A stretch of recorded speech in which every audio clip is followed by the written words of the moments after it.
Mi marido me echó de casa después de ganar 114 millones de euros en los euromillones. No olerás ni un céntimo de mi dinero, gorda inútil, me gritó con maldad. Pero el imbécil nunca se molestó en mirar el nombre escrito en el reverso del boleto. Y de eso hacía ya una semana. A veces, la persona con la que duermes no solo es capaz de romperte el corazón, también puede arrancarte el alma. Sin levantar la voz, Carmen Mendoza, a sus 38 años, tenía el rostro de una mujer que había aprendido a callar no por cobardía, sino por supervivencia. Sus ojos, aunque cansados, aún conservaban el brillo de quien no se ha rendido del todo a ser invisible. Llevaba 5 años trabajando en el equipo de limpieza del Hospital Universitario La Paz. Turnos de madrugada, dobles jornadas y un dolor de pies que se había convertido en un compañero constante. Su uniforme blanco, siempre impecable a pesar de un salario precario que apenas le llegaba para reponer los calcetines rotos, vivía en un modesto piso de un barrio obrero a las afueras de Madrid. Bloques de ladrillo visto pegados los unos a los otros, fachadas que pedían a gritos una mano de pintura y vecinos de patio interior que lo veían todo, pero nunca decían nada. En casa, Carmen convivía con su marido, Julio, y sus 2 hijos, Nico, de 11 años, y Valeria, de 7. Ambos estudiaban en el colegio público del barrio. Julio, por su parte, pasaba los días viendo la televisión o encerrado en su cuarto, fumando y culpando al mundo de su suerte. La última vez que tuvo un trabajo formal fue hacía casi un año. Según él, los jefes eran incompetentes, y los compañeros, unos traidores. Desde entonces su carácter se había agriado. Las discusiones eran frecuentes, gritos, portazos, largos silencios e indirectas que, aunque no dejaban marcas físicas, habían empezado a envenenarlo todo a su alrededor. Carmen había dejado de contarle sus problemas. Ya no compartía sus alegrías y mucho menos sus esperanzas. Hasta aquel viernes, agotada tras 12 horas fregando suelos en el hospital, se detuvo frente a una administración de lotería. Un cartel de un amarillo fluorescente anunciaba el bote de la semana: 114 millones de euros. Miró su monedero, le quedaban apenas 5 euros. Dudó, pero algo dentro de ella, quizás el anhelo de otra vida, la impulsó a estirar la mano y comprar un boleto. Esa noche, mientras Julio roncaba con la televisión encendida y un botellín de cerveza vacío en la mesilla de noche, Carmen dejó el boleto sobre su propia mesilla. Lo miró por última vez antes de dormir. Luego se abrazó a sí misma y cerró los ojos. Ni siquiera le mencionó la jugada a Julio. Solo le dijo: «Julio, he echado los euromillones, por si acaso». Julio ni se inmutó. Hizo un gesto con la mano, como quien espanta una mosca. Los días pasaron. Carmen continuó con su rutina: trabajo, casa, ayudar a los niños con los deberes, esquivar el mal humor de Julio. Una tarde, al volver del hospital, notó algo diferente. No era la expresión de él, sino el silencio. Un silencio tenso. De esos que preceden a las tormentas.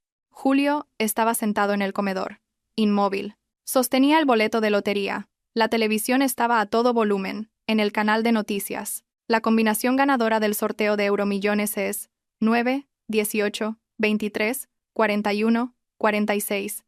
Estrellas, 2 y 6. Y esos mismos números estaban perfectamente impresos en el papel que él sostenía entre sus dedos. Carmen sintió un ligero temblor en las rodillas. Se acercó, intentando comprender. «Ese es mío», dijo sin alzar la voz. Julio no contestó, solo la miró. Una mirada oscura, como la de un extraño. «He dicho que ese boleto lo compré yo con los últimos 5 euros que tenía», repitió ella. Lo que siguió fue una explosión de rabia acumulada durante años. Julio se levantó de un salto, tiró la silla al suelo y gritó con una furia que hizo que Valeria, que jugaba en su cuarto, saliera corriendo asustada. «¿Tú? ¿De qué crees que vas a ver un céntimo de este dinero? No eres más que una mantenida inútil. Agradece que te he soportado todos estos años». Carmen se quedó paralizada. Sintió que la sangre se le iba del rostro. Nico apareció detrás de ella, con los ojos como platos. «Papá, ¿por qué le gritas a mamá?» Pero Julio no se detuvo. «Esta es mi casa, mis reglas. Ni tú ni tus malditos hijos me vais a arruinar la vida ahora». Carmen retrocedió, con el corazón martilleándole en el pecho. Se aferró al respaldo de una silla. «Julio, en ese boleto está mi nombre. Lo compré yo. Aquí no hay ningún nombre escrito», gritó él, agitando el papel en el aire. «Y si lo hubiera te lo rompería en la cara. Fuera. Lárgate de mi casa. Ahora». Los niños empezaron a llorar. Nico abrazó a su hermana, intentando taparle los oídos. Carmen no podía entender. No quería entender. Esa era su casa, sus hijos, su familia. pero en ese instante comprendió que ya no tenía nada. Julio fue a su habitación, abrió el armario y tiró sus pocas pertenencias al suelo. Una maleta destartalada, un par de zapatos, 3 blusas viejas. Lo arrastró todo hasta la puerta. Carmen, con la dignidad pendiendo de un hilo, se agachó a recogerlo mientras los vecinos empezaban a asomarse a las ventanas. «¿Qué haces, Julio? ¡Que te están viendo los niños!», gritó una vecina desde el segundo piso. «Usted no se meta donde no la llaman, Marisa», respondió él furioso. ¿Se creía esta que me iba a robar? Carmen salió con la maleta. Nico corrió hacia ella. «Mamá, no te vayas. No nos dejes. No os voy a dejar nunca, mi amor. Solo necesito pensar». Caminó sin rumbo. Las calles le parecieron más oscuras que nunca. La ciudad seguía su ritmo, indiferente. Nadie se paraba a mirar a una mujer con la mirada vacía y una maleta rota. Acabó sentada en un banco de una plaza. El frío de la noche le calaba los huesos. Se abrazó las rodillas y respiró hondo, como quien intenta no romperse por dentro. Cerca de la medianoche, su móvil vibró. Un mensaje de Nico. «Mamá, te quiero. Todo va a salir bien. Te lo prometo». Carmen rompió a llorar, sin fuerzas ya para contener nada. Mientras tanto, Julio celebraba en casa con un grupo de amigos que ni siquiera recordaban su segundo apellido. Bebía como si el dinero hubiera sido suyo desde siempre. Subió una historia a sus redes sociales con el boleto, sin imaginar que en el reverso, una pequeña línea escrita a lápiz decía: «Carmen Mendoza, 17 octavos». El boleto seguía intacto, escondido entre las páginas de una Biblia que Carmen usaba como su caja fuerte. Julio lo había encontrado buscando algo que vender. No se molestó en mirar los detalles. No pensó que ella pudiera reclamar nada porque, en su mente, ella no tenía derecho ni a su propio nombre. En la plaza, una mujer de unos 60 años se acercó a Carmen con un café caliente. «¿Estás bien, hija?» «No. Pero lo estaré. ¿Quieres hablar?» «Ahora no. Quizás mañana». Carmen bebió el café. Le supo a infancia, a lo que una vez fue. Y en ese instante, mientras la ciudad dormía y su mundo parecía haberse derrumbado, entendió que algo dentro de ella había despertado. No era rabia, tampoco era venganza, era dignidad. Y aunque esa noche durmió en un banco, con los zapatos húmedos y el alma rota, por primera vez en mucho tiempo, soñó que se levantaba, soñó que volvía a por sus hijos, y que aquel boleto que parecía haberla dejado sin nada, iba a ser el principio de todo lo que, un día, le pertenecería por derecho. El amanecer no trajo esperanza, trajo frío, dolor de espalda y un sabor metálico en la boca que no era de hambre, sino de tristeza vieja. Carmen se despertó sentada en el banco de la plaza, abrazada a su propia soledad, con la cara húmeda por el rocío de la madrugada. La anciana que le había ofrecido el café ya no estaba. Solo quedaban algunos mendigos durmiendo entre cartones y el eco de sus propios pensamientos golpeándole el pecho una y otra vez. Se levantó sin rumbo. Caminó por las calles desiertas, envuelta en una chaqueta insuficiente para el frío y arrastrando la maleta, que cada vez pesaba más. Decidió ir a casa de su madre. Llamó a la puerta con los nudillos helados. Esperó. Oyó unos pasos lentos tras la puerta, y finalmente, el sonido de una cerradura. Apareció Lourdes, una mujer de mirada dura, curtida por los años. No le dijo buenos días. La examinó de arriba a abajo y se cruzó de brazos. «¿Qué ha pasado ahora?», preguntó sin asomo de sorpresa. «Necesito quedarme unos días. Julio me ha echado de casa». Lourdes suspiró como si hubiera oído esa historia 1000 veces. «Así que por fin te has dado cuenta de quién es». «Ya te lo dije, Carmen. Te lo advertí cuando lo conociste. Ese hombre nunca te ha querido». «Lo sé. No he venido a por un sermón, solo a por un techo, mamá. Solo eso». Lourdes dudó, mirándola como si fuera un estorbo. Finalmente, abrió la puerta del todo. Carmen entró. El aire olía a cebolla quemada y a decepción. Fue directa al sofá y se derrumbó. Lourdes se sentó en una butaca, cruzó las piernas y encendió un cigarrillo. «¿Y los niños? Se los ha quedado él. No me ha dejado traerlos. ¿Y te has ido sin más? ¿Sin luchar?» Carmen la miró con unos ojos tan vacíos que parecían llorar hacia adentro. «No tengo fuerzas, mamá. Siento que estoy muerta. ¿Y qué piensas hacer ahora?» «No lo sé». Lourdes expulsó el humo lentamente. «Pues más te vale saberlo pronto. Porque aquí no te vas a quedar a vivir». A Carmen se le encogió el estómago. Ni siquiera en su propia sangre encontraba consuelo. El techo que pedía como refugio tenía un precio que no podía pagar. El desprecio disfrazado de ayuda. Dormir allí era como mendigar dignidad. Aguantó 2 noches. A la tercera, decidió marcharse. Buscó en internet desde un locutorio un centro de acogida para mujeres víctimas de violencia. Encontró uno a 6 calles del hospital. Llamó a la puerta con miedo. Le abrió una mujer de unos 40 años, morena, de ojos profundos y expresión firme. ¿Eres Carmen? Sí. Me dijeron que aquí ayudaban. Soy Lidia. Pasa. El lugar era una casa antigua rehabilitada con cariño, carteles de sororidad en las paredes, fotos de mujeres sonriendo, una cocina que olía a sopa caliente, niños correteando, lágrimas compartidas en silencio. Carmen sintió que, por primera vez en días, podía respirar. Lidia la hizo pasar a su despacho, cogió un cuaderno y empezó a anotar. Nombre completo: Carmen Mendoza. Edad: 38. Tipo de violencia: física, emocional, económica. Carmen dudó. Emocional y económica. Me echó de casa delante de mis hijos. Lidia asintió. ¿Tienes pruebas? No. Solo mi palabra. Y un boleto de lotería que compré yo y que él se quedó. Lidia levantó la vista. ¿Lotería? Sí. Compré un boleto hace una semana con mis últimos 5 euros. Lo dejé en casa. Tocaron 114 millones y él se lo ha quedado. Me echó, me insultó, dijo que no tenía derecho a nada. Lidia se quedó en silencio unos segundos. Luego lentamente se quitó las gafas y la miró con algo más que atención. La miró con humanidad. ¿Sabes lo que significa eso? ¿El qué? Que no solo has sufrido maltrato emocional, sino también un robo. Si ese boleto está a tu nombre, ese dinero es legalmente tuyo. Carmen sintió una corriente eléctrica recorrerle la piel. No había contemplado esa posibilidad. En su mente, lo había perdido todo. Pero Lidia hablaba de leyes, de papeles, de justicia. ¿Y si nadie me cree? ¿Si él dice que lo compró él? Has dicho que lo compraste con tus últimos 5 euros. ¿Tienes alguna prueba? Pagué en efectivo. El recibo. Era una administración pequeña. No lo guardé. Lidia la observó fijamente. Carmen, te voy a hacer una pregunta difícil. ¿Quieres justicia o quieres venganza? Carmen no respondió al instante. Sacó de su bolsillo una foto arrugada. Ella, sus hijos y Julio en el parque. Una foto antigua de tiempos felices que ya no existían. Quiero que me mire a los ojos y se dé cuenta de que no tiene nada. Eso es lo que quiero. Lidia cerró su cuaderno. Eso se llama justicia emocional, y te vamos a ayudar a conseguirla. Mientras tanto, en la casa que antes era de Carmen, Julio bebía con extraños, chicas jóvenes, amigos repentinos, humo, música alta, botellas de champán y promesas vacías. Contrató a un fotógrafo para hacerse una sesión de fotos de el nuevo millonario del barrio. Publicaba en redes sociales frases como «La vida es una noria» o «de la nada al todo». Su ego flotaba por encima de la realidad. Recibía mensajes de mujeres que nunca le habían hablado.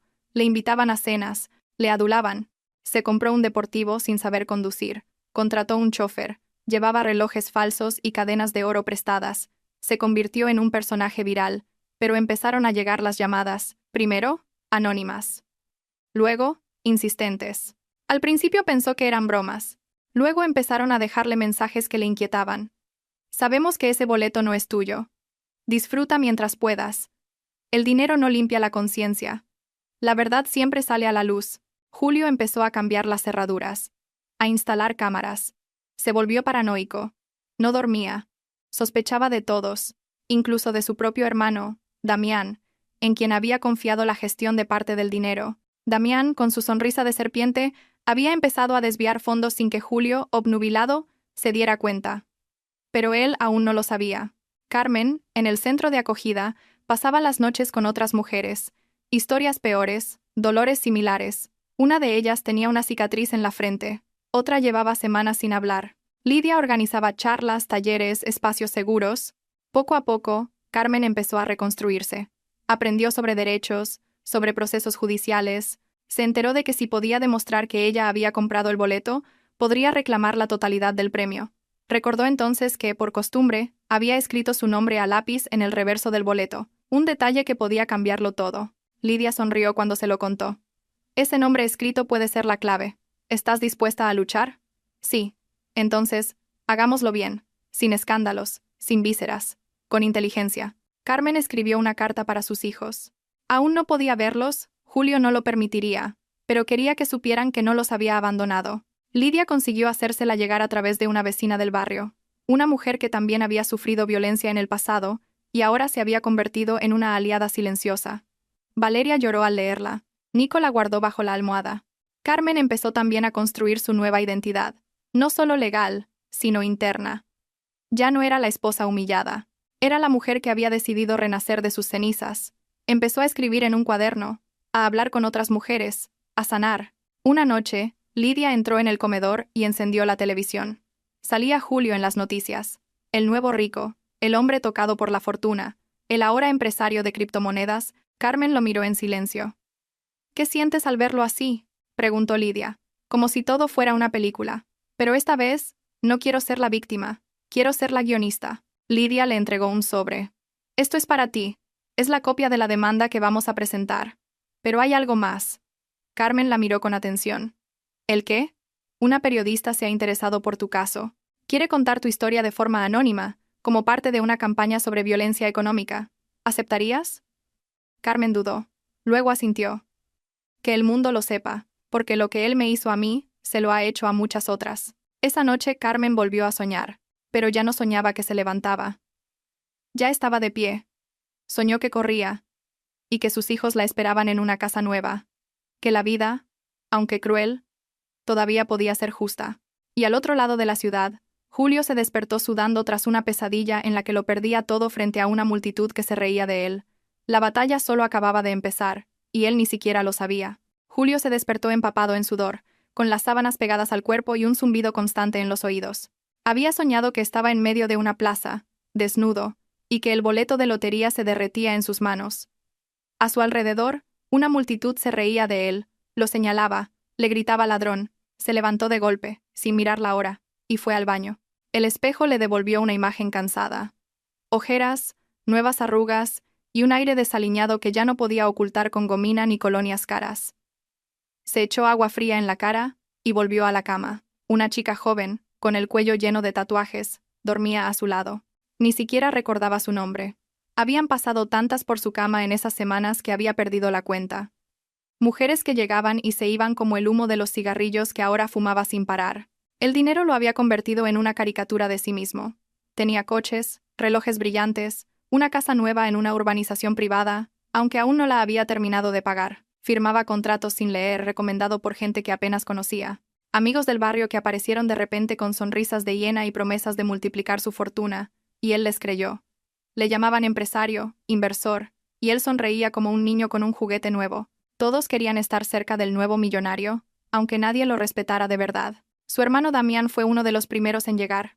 Lo visitó en cuanto se enteró del premio. Le dijo que se alegraba por él, que la sangre era la sangre, que él siempre había sabido que Julio estaba destinado a grandes cosas. Julio, sediento de reconocimiento, le creyó a pies juntillas. Le cedió la gestión de una parte del dinero, firmó poderes notariales, abrió cuentas en el extranjero a su nombre. Damián se hizo pasar por un experto financiero. En realidad, era un oportunista sin escrúpulos. Mientras Julio jugaba a ser famoso, Damián fue desviando el dinero lentamente. Pequeñas transferencias, inversiones ficticias, cuentas fantasma. En una de esas tardes de falso asesoramiento, Julio le dijo a Damián: «Estoy pensando en comprarme un yate, o quizá abrir una discoteca, algo grande, para que la gente vea que ya no soy el de antes». Damián lo miró con esa sonrisa enigmática que ya era parte de su disfraz. «Claro, hermano, lo que tú quieras. Pero primero vamos a asegurar tu dinero. No sea que te pase como a esos a los que les toca la lotería, y en 2 años están peor que antes». Julio se rió, despreocupado. «Eso a mí no me va a pasar». Damián solo asintió mientras por dentro contaba el dinero que pronto sería suyo. Mientras tanto, Nico y Valeria vivían atrapados entre el abandono y el resentimiento. Julio los había llevado al nuevo apartamento, un ático con gimnasio y piscina, pero apenas les hacía caso. Les prometió llevarlos a Disney y nunca compró los billetes. Les prometió los mejores juguetes, la mejor ropa, pero solo los usaba para subir fotos en las que presumía de ser un exitoso padre soltero. Una noche, Nico se le quedó mirando desde el sofá. Tenía 11 años, pero la mirada de un anciano cansado. «Papá, ¿por qué no está mamá aquí, si fue ella la que compró el boleto?» Julio se tensó. El vaso que sostenía tembló ligeramente. Se giró con una sonrisa que no era una sonrisa. «No vuelvas a decir eso. Tu madre no valía para nada. Se fue. No quiso esta vida. No quiso luchar a mi lado. Eso no es verdad. He dicho que no lo vuelvas a decir». Valeria empezó a llorar en silencio. Nico la abrazó, y Julio se encerró en su cuarto. No soportaba que nadie cuestionara su versión. Se había autoconvencido de que había ganado el dinero por destino, porque se lo merecía, y que Carmen era un lastre, un ancla de la que por fin se había liberado. En otra punta de la ciudad, Carmen sostenía un papel. Era la admisión a trámite del proceso judicial. Lidia la miraba con un orgullo contenido. Ahora das el primer paso, no hacia la venganza, sino hacia la verdad. Carmen asintió. Ya no temblaba. Ya no hablaba con voz entrecortada. Algo en su mirada había cambiado. Era la misma mujer, pero con otro fuego en los ojos. Paralelamente, Lidia contactó con una periodista llamada Lara, especializada en derechos de la mujer. Lara, que también había sido víctima de violencia económica, se obsesionó con el caso de Carmen desde que lo escuchó. No era solo una historia potente, era la radiografía de miles de mujeres invisibles a las que se les arrebata todo sin dejar rastro. Lara le pidió una entrevista. Carmen aceptó con la condición de no mostrar su rostro ni su nombre. Empezaron a grabar un documental en el centro de acogida, con testimonios de otras mujeres. Era, a su vez, una bomba de relojería y un espejo para la sociedad. Lara lo tituló Sueños robados, cuando la violencia no deja moratones. La historia de Carmen era el hilo conductor. Mientras tanto, Julio empezó a notar que algo iba mal. Llamadas de números desconocidos. Mensajes con frases inquietantes.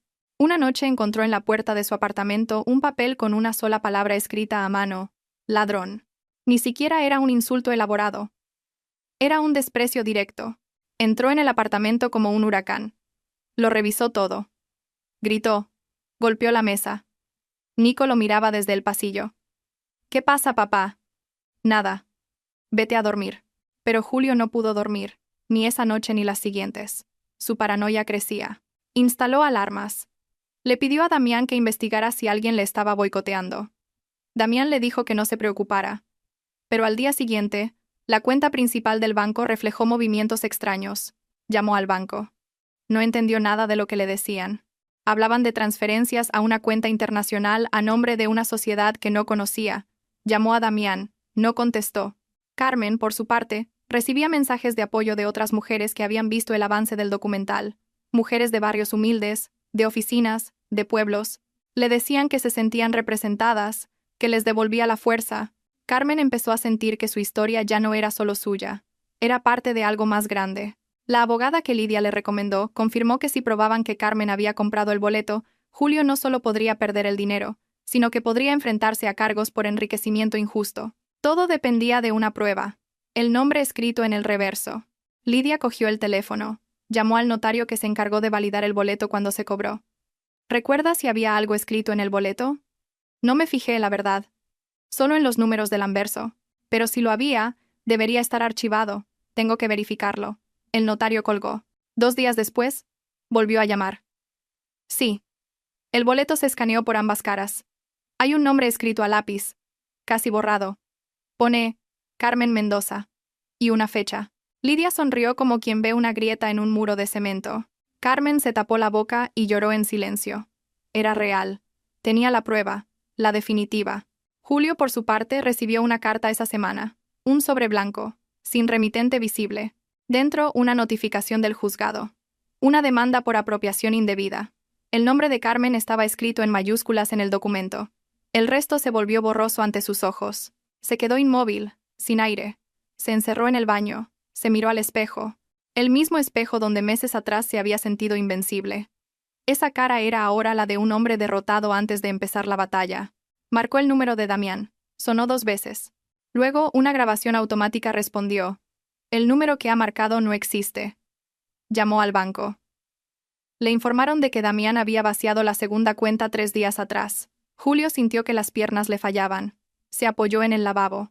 Y entonces gritó con una fuerza que hizo temblar las paredes. Nico y Valeria se asustaron. Valeria corrió a su cuarto. Nico lo miró desde la puerta del baño. ¿Qué pasa, papá? Julio se giró, con los ojos inyectados en sangre. Nada, no pasa nada. ¿Está todo bien? Nico lo miró un segundo más. Luego dijo. Mamá no gritaba así. Y se fue. Esa noche, Julio no durmió. Ni al día siguiente. Revisó cada contrato. Llamó a todo el mundo. Nadie le cogía el teléfono. Los supuestos inversores habían desaparecido. La chica de los tatuajes, también. Sus fiestas se habían acabado. Sus amigos se esfumaban. Los mensajes hirientes volvían. Carmen preparaba su testimonio. La abogada le explicaba cada paso. No solo buscaban recuperar el dinero, querían sentar un precedente legal. Era una batalla que podía cambiar muchas vidas. El documental se estrenaría una semana después, justo tras la primera vista judicial.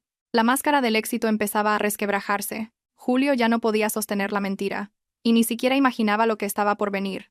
La justicia no siempre llega con sirenas. A veces llega en silencio, en la forma de un papel con el nombre de una mujer que fue expulsada, humillada, y que ahora volvía, no para suplicar, sino para reclamar lo que siempre fue suyo. Y el primer golpe estaba a punto de caer. Carmen no solo volvía con una verdad imposible de borrar. La notificación del juzgado explotó en las manos de Julio como una bomba silenciosa. El sobre era blanco, anodino, pero dentro contenía una amenaza que todo su falso poder no podía controlar. Le temblaban las manos mientras leía su nombre completo impreso en tinta negra. Julio Alberto Sánchez.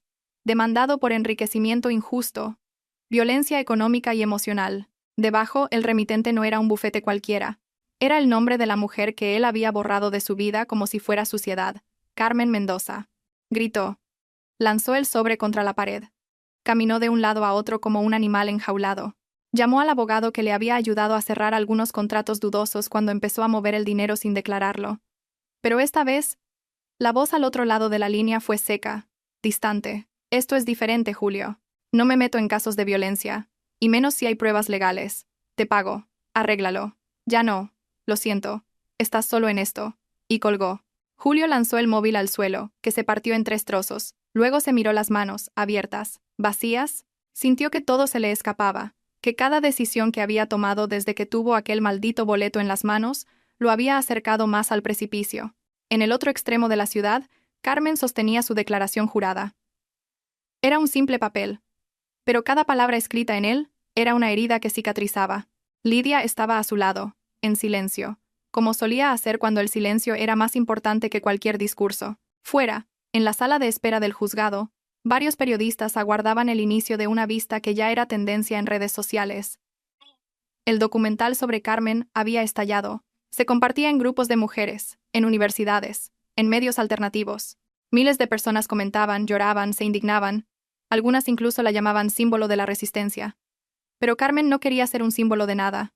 Solo quería justicia. Y a sus hijos. Entró en la sala con paso firme. El juez, un hombre de expresión neutra y gafas gruesas, la miró con atención. Julio llegó 10 minutos tarde, con la ropa arrugada y la cara hinchada, acompañado de un abogado nuevo, joven y nervioso, que había contratado esa misma mañana con lo poco que le quedaba de fortuna. Julio no saludó a Carmen ni a nadie. Su mirada era un pozo oscuro. El juez pidió silencio. Damos comienzo a la vista preliminar del caso Mendoza contra Sánchez. Presentes ambas partes. Podemos empezar. Carmen se puso en pie. El juez le pidió que hablara. Respiró hondo y sin alzar la voz comenzó. Mi nombre es Carmen Mendoza.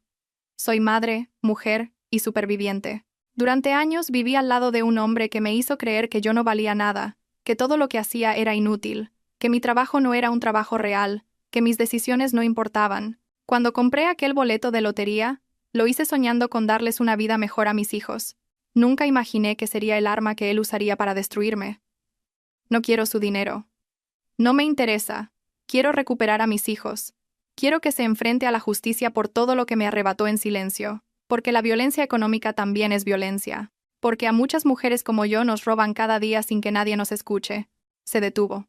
Miró a Julio, que era incapaz de sostenerle la mirada. Solo agachaba la cabeza, incómodo. Carmen respiró y terminó su declaración con una frase que enmudeció la sala. Nunca quise su dinero. Solo quería que mis hijos supieran que su madre no era una mantenida, sino una mujer fuerte que eligió levantarse. El silencio fue absoluto. El juez asintió y dirigió su mirada a Julio. Señor Sánchez, puede hablar. Julio se levantó. Su voz era forzada. Todo eso es mentira. Lo está usando para destruirme. El dinero lo gané yo. Ella ni siquiera sabe cómo funciona la lotería. Fui yo quien validó el boleto. Lo hice legalmente. ¿Tiene pruebas de que lo compró usted? No. Pero ella tampoco. El abogado de Carmen se levantó, con la venia del juez. Sí las tiene, señoría. Presentamos las imágenes escaneadas del boleto original, archivadas en la Oficina de Loterías y Apuestas del Estado, donde se lee claramente el nombre de Carmen Mendoza escrito en el reverso, con una fecha anterior al sorteo. El juez tomó los documentos. Los examinó con atención, Se los pasó a su asistente, y luego miró a Julio. ¿Tiene algo que decir al respecto? Puede ser falso. Pudo escribirlo después. Es una trampa. El juez lo interrumpió. Fue escaneado por el organismo oficial antes de ser cobrado. Lo confirma el archivo original. Señor Sánchez, está en una situación muy seria. Le recomiendo que mida sus palabras. Julio se sentó de golpe. Estaba pálido. Por primera vez su defensa se derrumbaba. Ya no tenía argumentos, solo rabia. La vista continuó con testimonios. Lidia testificó sobre el estado en que Carmen llegó al centro de acogida. Luego hablaron dos vecinas. Una contó cómo presenció la humillación de la expulsión entre insultos. Otra relató que durante años fue Carmen quien sostuvo a la familia mientras Julio se dedicaba a proyectos que nunca existieron. Pero la sorpresa llegó al final. El juez llamó a una última testigo. Su nombre no estaba en los documentos iniciales. La defensa de Carmen lo había propuesto esa misma mañana. Cuando entró en la sala, Julio se levantó como si viera un fantasma. Era Micaela, una de sus amantes. La misma que subía fotos con él a redes sociales, la que él llamaba la verdadera reina de mi vida. Carmen la miró con una mezcla de sorpresa y tristeza. Micaela se acercó al estrado. Su aspecto era diferente.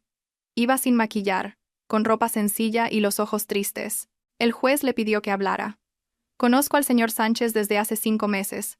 Iniciamos una relación. Yo no sabía que tenía hijos a su cargo, y mucho menos que había echado a su mujer. Me enteré por las redes sociales. Al principio, él lo negaba, pero cuando empezó a quedarse sin dinero, su carácter cambió. Se volvió agresivo. Un día, discutimos por un mensaje que recibí. Me empujó contra la pared. Me dejó un moratón. No lo denuncié. Tenía miedo. Pero cuando vi el documental sobre Carmen, supe que tenía que estar aquí. Julio se levantó de la silla. Mentirosa. Eso no pasó. El juez golpeó la mesa. Silencio en la sala. Micaela continuó. Tengo mensajes guardados, audios, donde se ríe de Carmen, de sus hijos, donde dice que si pudiera hacerla desaparecer, lo haría. Se lo he entregado a la fiscalía. Está en sus manos. La sala se convirtió en un hervidero de murmullos, de miradas. El juez pidió orden. Julio estaba blanco, tembloroso. Su nuevo abogado agachó la cabeza. Sabía que el caso estaba perdido. Carmen no sonrió. No sintió venganza. Solo sintió pena por todos. Por el tiempo perdido. Por los hijos atrapados en medio. Por el daño que ya nadie podría borrar. La vista terminó con una resolución provisional. El juez reconocía el nombre de Carmen en el boleto como prueba suficiente para iniciar el proceso de recuperación del dinero y suspendía el acceso de Julio a las cuentas asociadas. Además, le otorgaba a Carmen la custodia provisional de los niños hasta que se resolviera el caso por completo. Julio no podría acercarse a ella ni contactarla de ninguna manera. Al salir del juzgado, un pequeño grupo de gente la esperaba. Gente anónima, mujeres con pancartas. Algunas lloraban, otras aplaudían. No eran fans, eran supervivientes. Una mujer se le acercó. Gracias por no rendirte. Por hablar. Carmen le tomó la mano. No hablo por mí. Hablo por todas. Esa noche, mientras se preparaba para dormir en la habitación del centro de acogida, recibió un mensaje de Nico. Solo decía, te he visto en la tele. Te quiero, mamá. Carmen se puso el móvil sobre el pecho y cerró los ojos. No tenía nada, pero lo tenía todo. El principio de algo nuevo. Una verdad que ya nadie podría borrar. Y esta vez, el silencio ya no la iba a callar. La mañana siguiente trajo una brisa cálida, como si el aire hubiera decidido tratarla con delicadeza. Se despertó antes que nadie. Caminó descalza por el pasillo del refugio y se detuvo frente al pequeño espejo de la cocina. Ya no era la misma mujer que había llegado semanas atrás. Ya no temía su reflejo. No buscaba defectos ni se escondía de sus pensamientos. Ahora buscaba motivos, razones y, sobre todo, un plan. El juicio se celebró en un tribunal superior. Ya no era una vista preliminar. Ahora la justicia debía dictar una sentencia firme. Julio llegó con la ropa prestada, las ojeras profundas y sin Damián a su lado. Nadie lo acompañaba. Su nuevo abogado ya no tenía el mismo ímpetu. No había defensa posible. Las pruebas eran contundentes. Los testimonios, demoledores, y su imagen pública estaba destrozada. El documental seguía viralizándose, convirtiéndose en un fenómeno. Lo compartían asociaciones de mujeres, abogados, jueces y cientos de personas que nunca habían oído el nombre de Carmen, pero que ahora la reconocían por la calle. Dentro de la sala, el ambiente era tenso. Carmen se sentó en primera fila, con Lidia a su lado. Llevaba una blusa blanca y una sencilla carpeta en las manos. Sin joyas, sin maquillaje. No necesitaba adornos para demostrar quién era. Su presencia era suficiente. El juez revisó cada detalle. El boleto registrado a su nombre, la prueba escaneada, las transacciones bancarias de Julio, el testimonio de Micaela, los audios aportados, los insultos públicos, el abandono de sus hijos. Todo estaba documentado. El juez se detuvo antes de leer la sentencia, como si hasta el aire necesitara prepararse.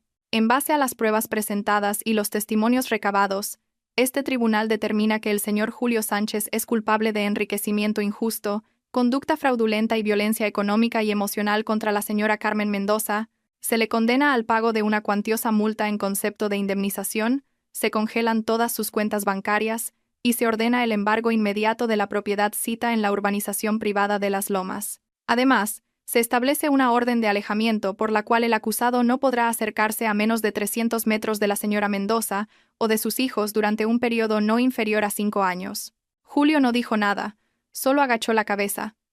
El sonido de la sentencia cayó como un mazo. No gritó, no lloró, no protestó. Sabía que todo había terminado. En el fondo, sabía que había empezado el día que tiró a Carmen a la calle como si fuera un trasto. Ese fue el principio de su fin. Carmen salió del juzgado en silencio. Varios medios de comunicación la esperaban. No habló para las cámaras, solo para una niña que se le acercó tímidamente con un dibujo. El papel mostraba a una mujer con una capa, rodeada de corazones. Carmen lo aceptó, con un nudo en la garganta. Gracias, dijo. ¿Es para mí? Sí. Mi mamá dice que eres muy valiente. Carmen se agachó y la abrazó. No respondió con palabras, solo cerró los ojos y se permitió sentir el momento. La noticia de la sentencia recorrió el país. En cuestión de horas, la historia de Carmen dejó de ser un caso de violencia para convertirse en un fenómeno social. Empezaron a lloverle invitaciones para entrevistas, pero Carmen no quería cámaras ni espectáculos sensacionalistas. Quería algo real, algo que durara más que unos segundos de fama. Con la ayuda de Lidia y parte del dinero que recuperó tras el juicio, fundó una organización a la que llamó Fundación Puerta Abierta, un espacio para mujeres víctimas de violencia económica y emocional. El objetivo era claro: ofrecer refugio, guía legal, apoyo psicológico y sobre todo una red real que funcionara más allá de los discursos bonitos. El primer taller lo impartió ella misma, una sala pequeña, con sillas recicladas y tazas de café caliente. Frente a ella, 8 mujeres la escuchaban en silencio, todas con historias diferentes, todas con la misma mirada. Carmen se sentó y empezó a hablar, sin papeles, sin discursos preparados. Durante mucho tiempo, pensé que no era suficiente, que si me callaba, él cambiaría, que si era paciente, si era buena, si me sacrificaba, todo se arreglaría. Estaba equivocada. A veces, el silencio no salva. A veces, el silencio mata. Pero aprendí algo importante. No somos las cicatrices que otros nos dejan. Somos las manos que ahora escriben una nueva historia. Y esa historia empieza con la decisión de no vivir más con miedo. Una de las mujeres rompió a llorar. Otra apretó los puños. Carmen entendió en ese momento que había encontrado su lugar. No como víctima, no como heroína, sino como puente. Julio, por su parte, vivía en una habitación alquilada en la trastienda de una ferretería, sin coche, sin amigos, sin dinero. Damián había desaparecido, se había llevado todo lo que quedaba en las cuentas, y ni siquiera se había molestado en dejar una nota. Intentó contactarlo varias veces, pero el número estaba fuera de servicio, los mensajes, ignorados. Nadie de la familia quería hablar con él. Se había quedado solo, y, ahora, sin máscaras. Se enfrentó a sí mismo y no le gustó lo que vio. Buscó trabajo. Nadie lo contrataba. Su cara estaba en Internet, asociada al escándalo. Incluso las mujeres con las que había estado lo bloqueaban. Micaela había salido públicamente a contar su experiencia. Lo llamaban maltratador, estafador, le llovían los insultos en redes, vivía con miedo a salir a la calle, miedo a que lo reconocieran, miedo incluso de sí mismo. Una noche, borracho, grabó un vídeo con el móvil. La gente me juzga, todos ustedes, no saben lo que es vivir con ella. Yo también sufrí, yo también tenía derecho a ser feliz, pero al verse en la pantalla, no se reconoció, ni él mismo se creía sus palabras. Apagó el móvil y lloró por primera vez sin gritar, solo en silencio. Nico y Valeria ya vivían con Carmen. El reencuentro fue privado, lleno de emociones contenidas. Nico la abrazó durante 5 minutos sin soltarla. Valeria no paraba de hablar, como si tuviera todo guardado en el pecho. Carmen los escuchó, los besó, les preparó chocolate caliente, y les prometió algo que sí podía cumplir. Y no volveremos a vivir con miedo. Con parte del dinero alquiló una casa pequeña pero luminosa, paredes blancas, plantas en el balcón, una cocina que olía a hogar. Nico tenía una bicicleta. Valeria pintaba sus propios cuadros. No tenían lujos, pero tenían paz. Y eso era nuevo. Lidia siguió a su lado en todo. Se convirtieron en hermanas de causa, de camino, de dolor y de lucha. Había proyectos, planes de expansión, colaboraciones con otras organizaciones. Carmen ya no era solo una historia viral, era una agente de cambio. Una noche, mientras barría el patio, Nico se le acercó. «Mamá, ¿te arrepientes de haber estado con papá?» Carmen se detuvo. Lo miró a los ojos. «No, porque de todo lo malo salisteis vosotros, y tú y tu hermana sois lo mejor que me ha pasado». Nico asintió. «Lo echo de menos. Pero también lo entiendo. No quiero volver con él. No tienes que elegir, siempre será tu padre. Pero tú elegirás qué tipo de hombre quieres ser». «Quiero ser como tú». Carmen lo abrazó. No dijo nada. No había palabras para un momento así. El tiempo empezó a pasar. La fundación creció. El documental ganó un premio. Invitaron a Carmen a hablar en foros internacionales, pero ella siempre volvía a casa, a los gestos pequeños, a los abrazos, a las historias de mujeres reales que, como ella, un día dijeron basta. Y Julio, en la sombra, seguía allí, viendo desde lejos cómo la mujer que intentó borrar había construido un imperio con lo que él despreció. De vez en cuando, veía su rostro en la televisión, en redes sociales, en las noticias, y agachaba la cabeza. Ya no gritaba, ya no se quejaba, simplemente callaba. El precio de su soberbia no fue solo perder el dinero. Fue perderlo todo. El respeto, la familia, la dignidad. Se quedó con el eco de una vida que ya no era suya. Y Carmen, por fin, dormía del tirón. No porque el pasado hubiera desaparecido, sino porque, por primera vez, lo había enfrentado. Y le había ganado. Las mañanas en la nueva casa no eran lujosas, pero tenían una armonía que antes no existía. El olor a pan tostado se mezclaba con la risa de Valeria, que solía cantar en voz baja mientras preparaba la mesa. Nico regaba las plantas del pequeño jardín que había ayudado a plantar con sus propias manos.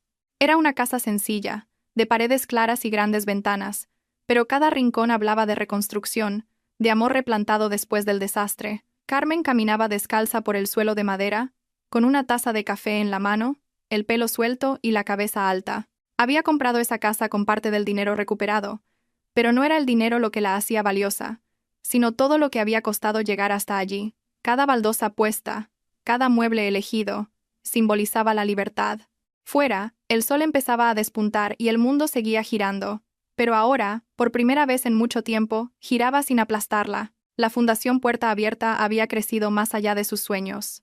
Lo que empezó como una red de apoyo para una docena de mujeres, ahora tenía delegaciones en otras 3 ciudades. Había talleres, asesoría legal, sesiones de arteterapia y autocuidado. Carmen había logrado reunir un equipo de profesionales que trabajaban con una dedicación que iba más allá del salario. Mujeres y hombres que habían vivido en carne propia lo que significaba estar al otro lado de la indiferencia social. Lidia se había convertido en su socia formal. Juntas organizaron un evento nacional al que llamaron Voces que no callan. Se inscribieron miles de mujeres. Fue una convocatoria sin precedentes, y los medios lo cubrieron como una revolución emocional. En medio de los preparativos, Carmen se detuvo un momento a observar la magnitud de lo que estaban creando. Detrás del escenario, rodeada de técnicos, luces y pancartas con palabras de resistencia, Lidia se le acercó con una sonrisa honesta. ¿Te das cuenta de lo que has hecho? Carmen agachó la cabeza, casi con timidez. No lo he hecho sola, pero nadie lo hizo por ti.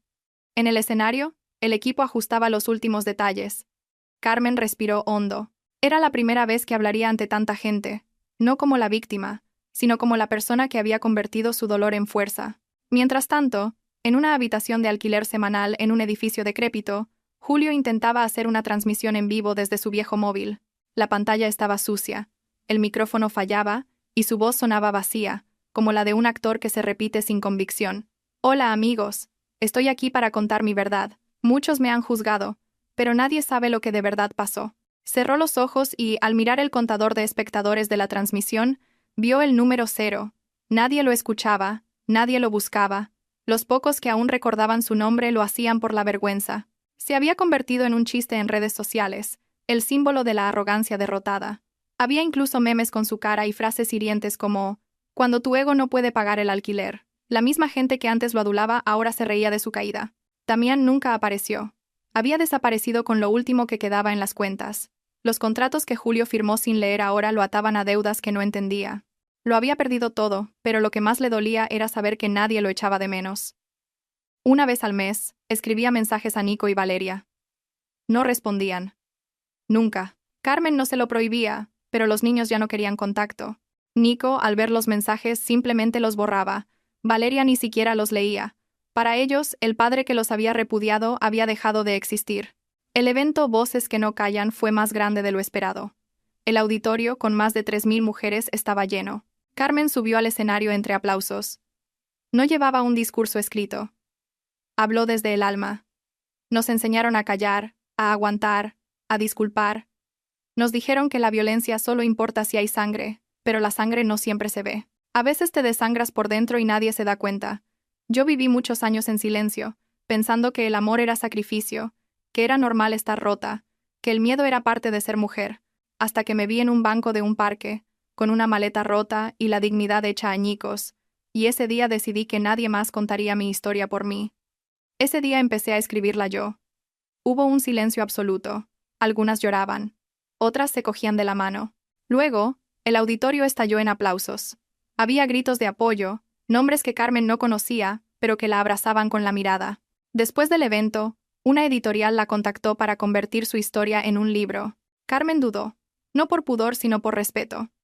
Sabía que no era solo su historia, era la de muchas.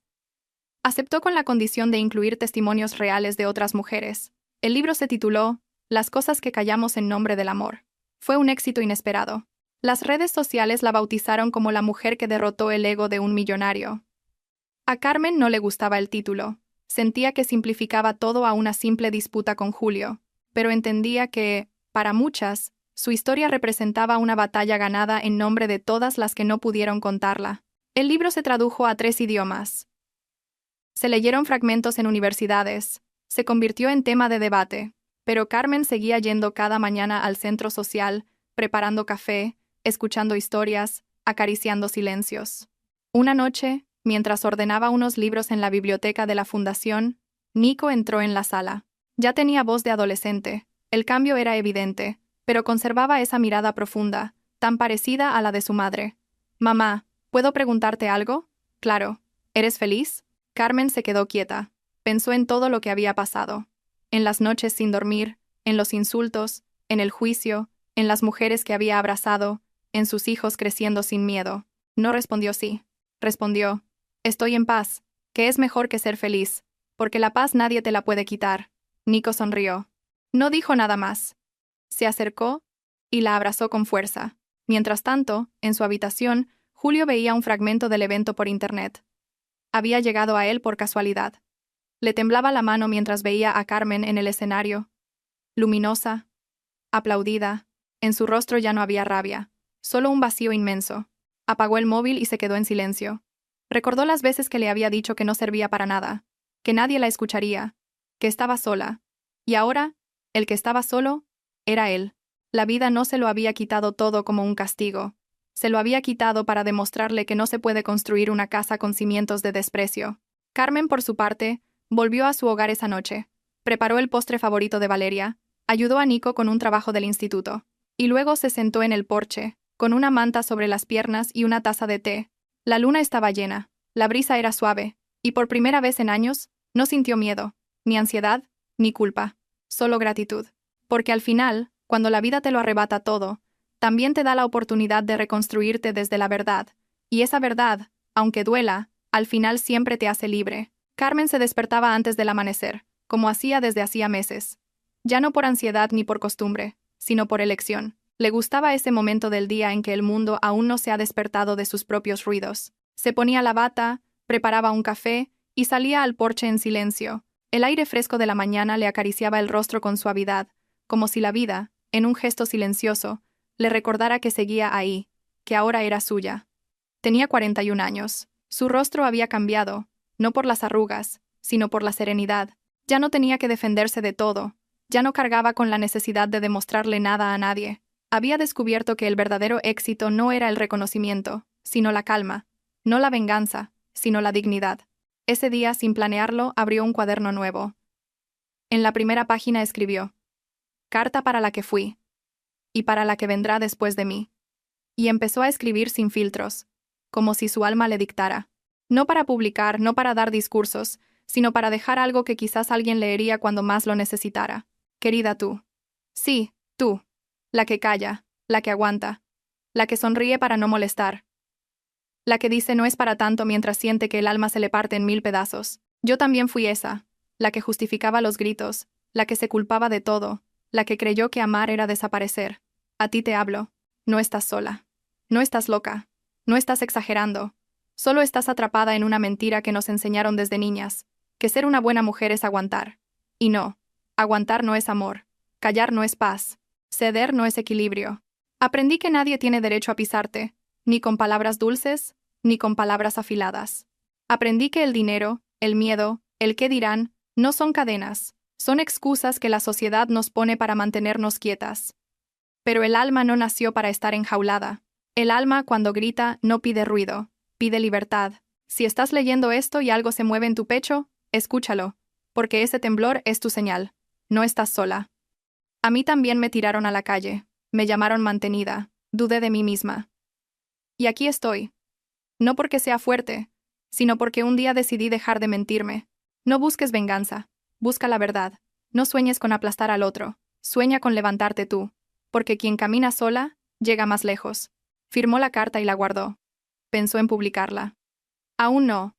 Las cosas importantes necesitan reposar. A mediodía, Nico pidió ir a comer a la playa. Le encantaba el mar, siempre lo había sentido como su refugio, incluso antes de saber por qué. Prepararon bocadillos, zumo de naranja y una manta. Valeria se llevó sus pinturas. Las horas pasaron sin reloj, sin obligaciones, solo ellos tres, el sonido de las olas y el cielo abierto. «Mamá», preguntó Valeria con una mancha de pintura en la cara, «¿crees que todo esto tenía que pasar?» Carmen la miró sin responder de inmediato. Luego, asintió lentamente. «Sí, lo creo, porque si no hubiera pasado, seguiríamos viviendo en una mentira». Valeria no lo entendió del todo, pero sonrió igualmente. Nico lo entendió perfectamente. Carmen miró el mar y pensó en el tiempo, en cómo había pasado de ser invisible a ser un símbolo, de ser silencio a ser una voz. No había planeado nada. Simplemente, se había sido fiel a sí misma. Lidia la llamó esa tarde. La habían nominado para un premio internacional por su labor en derechos humanos. Querían que Carmen la acompañara a Bruselas a recogerlo juntas. No dudó, aceptó, no por vanidad, sino porque entendía que en esto ya no estaba sola. Lo que habían creado no era suyo, era de todas. Mientras Carmen vivía un presente lleno de propósito, Julio vivía entre ruinas. Su habitación seguía siendo la misma. El alquiler siempre tarde. Comía lo que podía. A veces lo que encontraba. Intentó hacer de repartidor con una moto prestada, pero nadie confiaba en él. Su cara generaba rechazo. Esa noche, abrió su viejo portátil. En la pantalla, YouTube le recomendó el documental que lo había hundido. Dudó. Su primer instinto fue cerrar la pestaña. Pero algo dentro de él le pedía ver. Escuchar. Le dio al play. El vídeo empezó con la voz de Carmen. Suave, sin rencor. Cuando te dicen que no vales nada, te lo acabas creyendo. Lo más duro no fue que me echara. Fue darme cuenta de que ya no sabía cómo defenderme. Julio sintió un nudo en la garganta. Adelantó unos minutos. Aparecieron imágenes de la antigua casa, de los niños, de la puerta cerrándose en su cara. Se miró sus propias manos. Había querido con esas manos, pero también las había usado para empujar, para cerrar, para aislar. Cuando el vídeo terminó, no lloró de rabia ni de vergüenza. Lloró con un llanto nuevo, profundo, silencioso. Por primera vez entendió lo que había hecho. Por primera vez, no se justificó. Escribió un mensaje. Carmen, sé que no merezco que leas esto, pero he visto el vídeo y ahora entiendo muchas cosas. No te pido perdón. Solo te doy las gracias por haberte ido, porque si no te hubieras ido yo seguiría siendo un monstruo. Cuídalos. Y cuídate tú. Yo me encargaré de no volver a hacerles daño. Carmen leyó el mensaje esa noche. No contestó. No lo necesitaba. Lo que necesitaba, ya lo tenía. Y estaba en su cama limpia, en el cuaderno de su mesilla, en los dibujos de Valeria, en las risas de Nico, en las voces de cientos de mujeres que llegaban a la fundación con los ojos muertos y se iban con la cabeza alta. A la mañana siguiente, Carmen caminó sola por la playa. El mar estaba en calma. Se sentó en la arena y sacó un cuaderno nuevo. Escribió una sola frase. La historia ha terminado. Luego la tachó. La historia acaba de empezar. Miró al horizonte y cerró los ojos. Por fin, había entendido que la vida no es justa, pero a veces, solo a veces, la vida te devuelve lo que tu alma se merece. Y sonrió, porque a veces, perderlo todo es la única manera de encontrarse a uno mismo, porque quien camina sola, llega más lejos.